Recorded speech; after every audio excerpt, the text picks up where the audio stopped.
Hi guys, good morning, good morning. Papunta tayo ng gym ngayon. Yung ruta natin ngayon is gym. So naglalakad ako mula dun sa amin papuntang gym kasi medyo malapit lang din naman.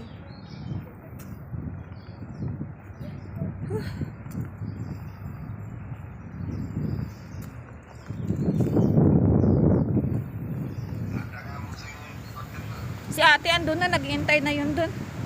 Medyo delay ako ngayon, gawa ng naglinis pa ako ng kwarto ko bago umalis. Baka mamaya pag uwi ko, hindi pa ako nakauwi. Langgam problem na naman. Hindi lang langgam ngayon ang problema ko dun. May mga bugs pa dun.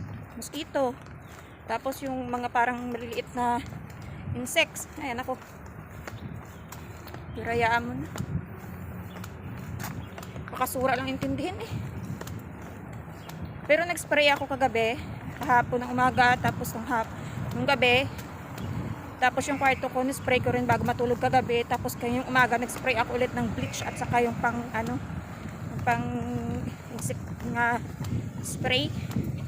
Ewan ko kung may papasok pa yun doon. Pero kung bubuksan nila yung pinto ng matagal, katulad niya, mag-ihi si Paris, nabubuksan nila yung pinto, doon ang pinakamaraming yung maliliit na parang lamok. Sigurado ako may papasok talaga.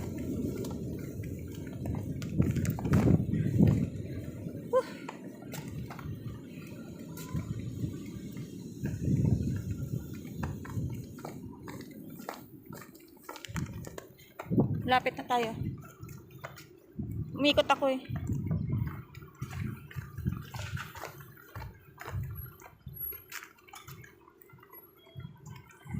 Dito ako dumaan sa mayroong merong bus station dito. Ayan.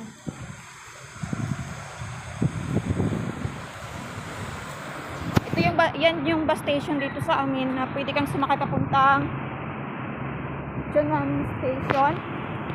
And meron din iba silang ruta dito pero hindi ko lang din alam kasi doon ako sumasakay sa dulo pa. Hindi ako sumasakay dito kasi matagal yung pila. Pero doon sa dulo, yung lagi kong sinasakyan, yung lalakad ko mula sa bahay, doon ako sa dulo napunta. Kasi dalawang dalawang klase ng bus yung dumadaan doon.